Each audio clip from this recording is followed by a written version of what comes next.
नमस्कार दोस्तों। आज हम बात करने वाले एक ऐसी मिसाइल की जिसकी खबर आते ही रक्षा जगत में हलचल मच गई है। तो खबरों के मुताबिक इसराइल ने भारत को एक नई मिसाइल ऑफर की है और कहा जाता है कि ये मिसाइल ब्रह्मोस से भी तेज है और इसकी मारक क्षमता लगभग 2000 किलोमीटर तक हो सकती है। इस मिसाइल का नाम है गोल्डन होराइजन। तो क्या ये सच में ब्रह्मोस से आगे है और क्या भारत को वाकई इसकी ज़रूरत है? अगर ये डील हो जाती है तो एशिया में ताकत का संतुलन कैसे बदलेगा? तो आज हम हर पहलू को आसान भाषा में समझेंगे, तकनीकी भी और रणनीतिक भी। तो रिपोर्ट्स के अनुसार गोल्डन होराइजन एक एयर लॉन्च बैलिस्टिक मिसाइल है।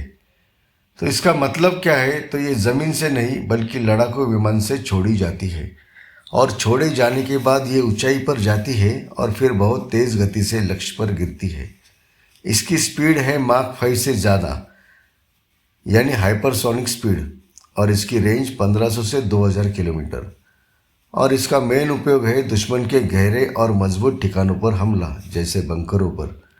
अब समझते हैं ब्रह्मोस के बारे में। तो ब्रह्मोस भारत और रूस की संयुक्त परियोजना है और ब्रह्मोस की खास बातें: ब्रह्मोस का लगभग स्पीड माक 3 और रेंज 290 से 450 किलोमीटर, और ब्रह्मोस सुपरसोनिक क्रूज मिसाइल के श्रेणी में आती है और इसकी लॉन्चिंग ज़मीन, समुद्र, पनडुब्बी और हवा सभी से पॉसिबल है।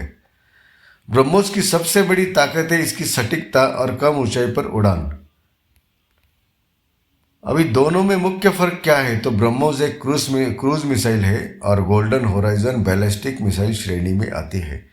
तो बैलिस्टिक मिसाइलें ज़्यादा तेज़ होती है और क्रूज मिसाइलें ज़्यादा सटीक और नीचे उड़ती है। तो दोनों की भूमिका अलग होती है। विशेषज्ञ मानते हैं कि अगर भारत ये मिसाइल लेता है तो इसे सुखोई Su-30 MKI जैसे भारी लड़ाकू विमान पर लगाया जा सकता है। भारत के पास बड़ी संख्या में Su-30 MKI विमान है। अगर हर विमान 2000 किलोमीटर की मारक क्षमता के साथ उड़ता है तो भारत की हवाई ताकत काफ़ी बढ़ जाएगी। अगर भारत के पास 2000 किलोमीटर रेंज वाली एयर लॉन्च बैलिस्टिक मिसाइल होती है तो दुश्मन के एयरबेस, दुश्मन का कमांड सेंटर, भूमिगत बंकर, मिसाइल ठिकाने सभी भारत की पहुंच में होंगे। इसे कहते हैं स्टैंड ऑफ स्ट्राइक क्षमता, यानी दूर से सुरक्षित रहकर हमला करना। माक 5 से ज़्यादा स्पीड का मतलब है रडार के पास कम समय, एयर डिफेंस सिस्टम को प्रतिक्रिया का कम मौका और लक्ष्य तक बहुत तेज पहुंच। इसी वजह से हाइपरसोनिक मिसाइल को रोकना मुश्किल माना जाता है। तो अब देखते क्या भारत को वाकई इसकी ज़रूरत है। तो भारत पहले से ही कई मिसाइलें बना रहा है, जैसे अग्नि सीरीज, ब्रह्मोस, पिनाका। हाइपरसोनिक तकनीक पर काम चालू है। तो सवाल उठता है, क्या विदेशी मिसाइल ज़रूरी है?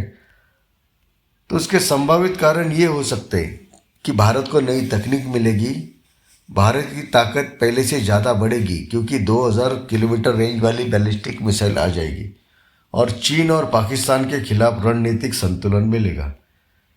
इंडिया और इजराइल के बीच रक्षा सहयोग पहले से मजबूत है। भारत ने इजराइल से कई सिस्टम खरीदे हैं, जैसे Spike missile, Barak air defence system, drone तकनीक, और पिछले कई सालों में ये साझेदारी और मजबूत हुई है। तो क्या ये ब्रह्मोस की जगह लेगी? तो बिल्कुल नहीं दोस्तों, क्योंकि ये ब्रह्मोस का विकल्प नहीं, ये अलग भूमिका निभाएगी। ब्रह्मोस का काम है सटीक कम ऊंचाई से हमला करना और गोल्डन होराइजन का काम है लंबी दूरी और ज़्यादा स्पीड से हमला करना। तो दोनों मिलकर अलग अलग तरह की ताकत देते हैं। हालांकि अभी तक न भारत सरकार ने और ना ही इजराइल सरकार ने इस दौरे की आधिकारिक पुष्टि की है। तो दोस्तों, गोल्डन होराइजन सिर्फ एक मिसाइल नहीं बल्कि एक रणनीतिक संदेश हो सकता है। अगर ये भारत को मिलती है तो हमारी हवाई ताकत नई ऊंचाई छू लेगी, लेकिन अभी आधिकारिक घोषणा का इंतजार जरूरी है।